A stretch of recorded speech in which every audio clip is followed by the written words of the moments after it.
Let's get right into it. Number 10. The phantom you that shouldn't exist. Imagine losing a limb and still feeling it itch. Or worse, welcome to phantom limb syndrome, where your brain decides to play pretend with your body parts. Basically, your nervous system is the world's most stubborn improv actor.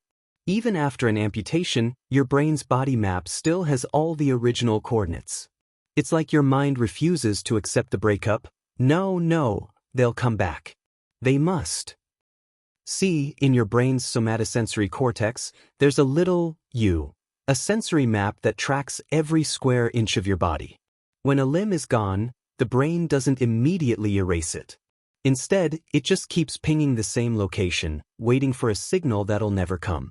So, you feel sensations, pressure, heat, pain, from something that isn't physically there. Even weirder, touching parts of your real body, like your face, can sometimes trigger feelings in the missing limb. That's because your brain's map got messy, like two folders that merged together after a system update gone wrong. Scientists have used mirrors to trick the brain into thinking the limb is still attached, and shockingly, it often works. A reflection can calm pain better than morphine. So yes, your mind is capable of creating a ghost version of your arm just to mess with you. Basically, your nervous system is role-playing with itself, and you're stuck in the haunted house. Number 9. Sleep paralysis, the night terror factory. You're half asleep, half awake, and entirely paralyzed. There's a figure in the corner. You try to scream, but your body refuses. Congratulations, you've entered sleep paralysis, where your mind wakes up before your muscles do, and the results are pure nightmare fuel. During REM sleep, your brain locks your muscles so you don't act out your dreams. It's like a parental control feature for your body. But sometimes you glitch. You wake up mentally while your body stays in lockdown mode. You can breathe and blink, but you can't move or speak. That's when your imagination, or rather, your fear center, hijacks the scene. Your brain, desperate to make sense of the paralysis, fills in the blanks with threats, shadow people, demons, alien kidnappers, or the classic, something sitting on your chest. Cultures across history have tried to explain it, the old hag, the kanashibari, the nightmare. Turns out, they were all describing the same messed up neurochemical jam session. It's just your REM system glitching out while your amygdala, the fear factory, goes full Hollywood horror. Nothing's there, but it feels real. And that's the cruel part. Your brain's first instinct when you can't move is to hallucinate something that wants to kill you. Thanks, evolution. Number 8. The mirror doppelganger glitch. Ever stare into a mirror so long that your reflection starts changing? Maybe your face warps.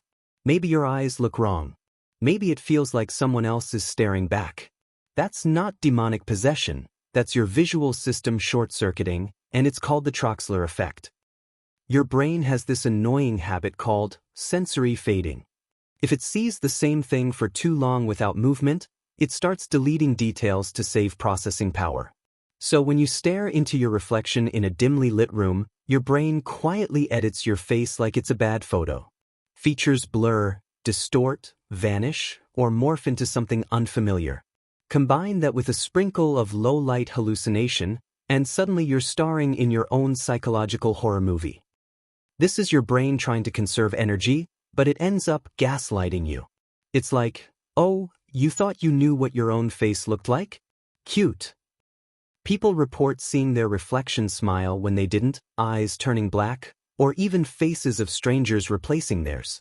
It's so common that psychologists use it in experiments to study self-perception and dissociation. The truth is, your sense of you is held together by a few fragile visual loops, and when they break, you're left staring at a stranger who happens to live in your mirror. Basically, your eyes are fine.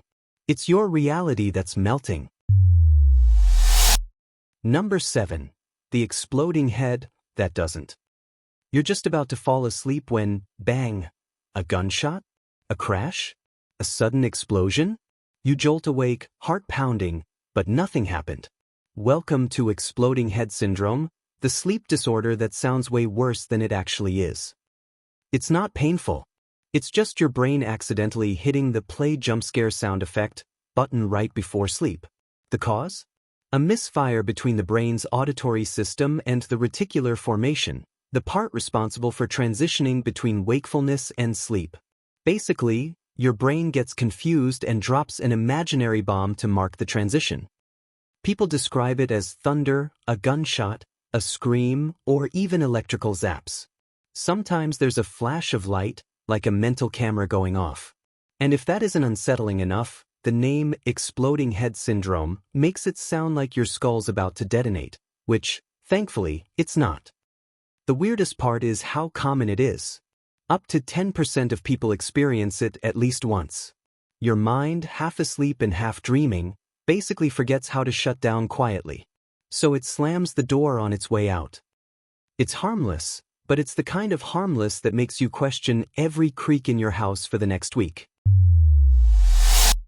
Number 6. The false memory factory. Your brain lies to you, confidently.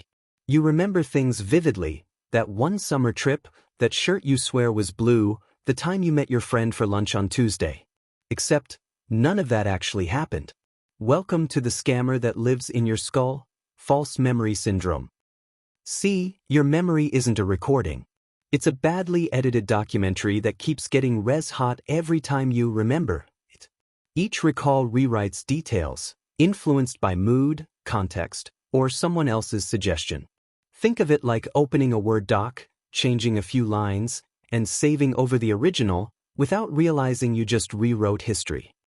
Psychologists like Elizabeth Loftus have shown how fragile memory really is. In experiments, people were convinced they'd seen non-existent footage of a plane crash or even met Bugs Bunny at Disneyland, which is hilarious because Bugs Bunny isn't a Disney character. The mind doesn't need solid proof, just a sprinkle of suggestion and some confidence, and it'll build a whole lie out of it. False memories happen because your brain values coherence over accuracy. It wants your life story to flow, not to be factual. So when there's a missing puzzle piece, it just paints one in and says, good enough. That's how witness testimony gets messy and why every sibling swears they clearly remember who broke the lamp. Basically, your brain is a fanfic writer of your life.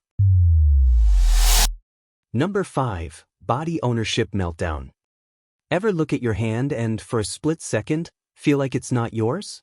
That tiny flash of, wait, whose limb is that? Is called a body ownership illusion. Normally, your brain keeps track of what parts belong to you through a network of sensory feedback. Vision, touch, proprioception, your sense of where your body is in space. But when those signals get out of sync, your mind starts glitching like a bad VR headset. The most famous example is the rubber hand illusion. Scientists place a fake hand in front of you and hide your real one. Then they stroke both the fake and real hands in perfect sync. Within minutes, your brain starts adopting the rubber hand as your own. If someone hits it with a hammer, you'll flinch. Your nervous system literally panics for a limb you know isn't yours. This happens because your brain's ownership model is based on timing and context, not logic. If sensory input lines up just right, it'll claim anything, even a mannequin arm, as part of your body. It's like your mind's desperate to expand the franchise. Congratulations, we now own this plastic hand. Sometimes, in disorders like somatoparaphrenia, the opposite happens. People reject their real limbs as imposters. So your brain can both adopt a fake hand and disown a real one, depending on the day. In short, your sense of me is a trust fall your brain performs every second. Number 4. The invisible attack of itch mirroring. You see someone scratching their arm, and suddenly you feel itchy. Or someone yawns, and there goes your self-control. This is your mirror neuron system doing what it does best, empathy through mimicry. Except, sometimes, it gets a little too involved. Mirror neurons fire both when you perform an action and when you see someone else do it. They're what help you understand others' intentions and feelings, but they also blur the boundaries between your sensations and theirs. It's the same reason we wince when someone stubs their toe, or feel a weird tingle watching a tattoo video. In Itch Contagion, Your brain literally creates the illusion of being itchy because it interprets what it sees as relevant to your own body. This may have been evolution's way of promoting group awareness. If one monkey has fleas, the others better start checking too. But in modern humans, it's just psychological slapstick. You see a rash ad, and suddenly your arm feels suspicious. So when your friend scratches their neck mid-conversation and you instinctively do the same, that's not coincidence. That's your neurons being a little too friendly. Basically, your empathy system is great at parties, but terrible at boundaries. Number 3. Time dilation, the brain's slow-motion button. Ever been in an accident or terrifying moment and felt like time slowed down? Like your brain was filming everything at 120 frames per second? Turns out you didn't gain superpowers, your memory just got a temporary performance boost. When you're in danger, your amygdala floods your system with adrenaline and heightens attention. You don't actually experience time slower. Instead, your brain stores far more detail than usual. When you look back, all that extra data stretches the memory out, making it feel longer than it was. It's like watching a slow-mo replay of your own panic. This trick also explains why time seems faster as you age. As a kid, everything's new. Your brain logs every tiny detail. As an adult, you're on autopilot. Routine compresses memory. That's why a week of vacation feels endless, but 3 months of office work vanish in a blink. So, when people say, time flies when you're having fun, it's actually the opposite. Your brain just stops paying attention. The less new input, the faster your perception speeds up. Basically, time isn't slipping away, your brain's just too bored to notice. Your inner clock is about as reliable as your phone's battery percentage, convincing, but wildly inaccurate. Number 2. Capgras syndrome, the impostor in your life.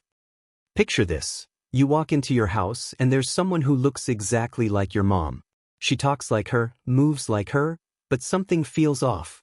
You become convinced she's an impostor, a perfect replica sent to replace the real one. Welcome to Capgras syndrome, the glitch where your brain basically turns family dinners into a psychological thriller.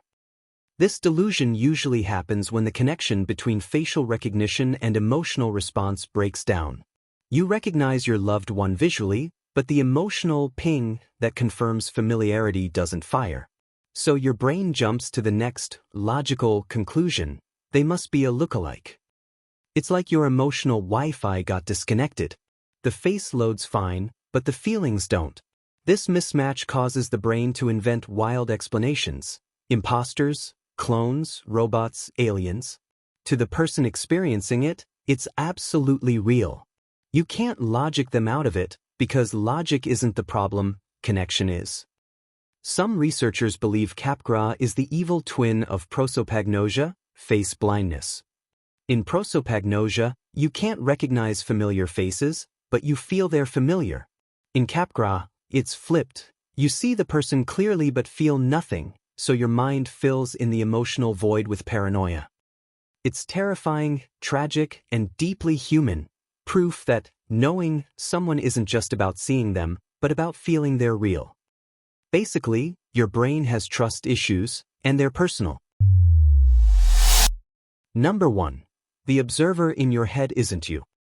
You think you're one person, one mind, one voice, one unified sense of self. But neuroscience says, not exactly. The you think you are is more like a committee pretending to be a single narrator. Experiments with split-brain patients, people whose brain hemispheres were surgically separated, showed that each half can have its own preferences, memories, and even personalities. One hand buttons a shirt, the other unbuttons it. One hemisphere reads a word, the other denies seeing it. And yet, both still claim to be you. Your brain's left hemisphere is the interpreter, constantly weaving stories to explain what the rest of your mind is doing, even when it's guessing. It doesn't like gaps, so it just fills them. If your body moves for reasons you don't consciously understand, the interpreter retrofits a motive. That's why you can decide something after you've already started doing it. You are, in a very real sense, the spokesperson for a chaotic biological democracy, where impulses, instincts, and subconscious processes all vote before you even know there's an election. The you that narrates your life is more of a press secretary than a president. So the creepiest betrayal of all? Your consciousness isn't actually in charge, it's just good at pretending to be. Basically, your brain is a ventriloquist and you're the dummy. That's all for today. I'll be making similar videos in the future. Subscribe to see them.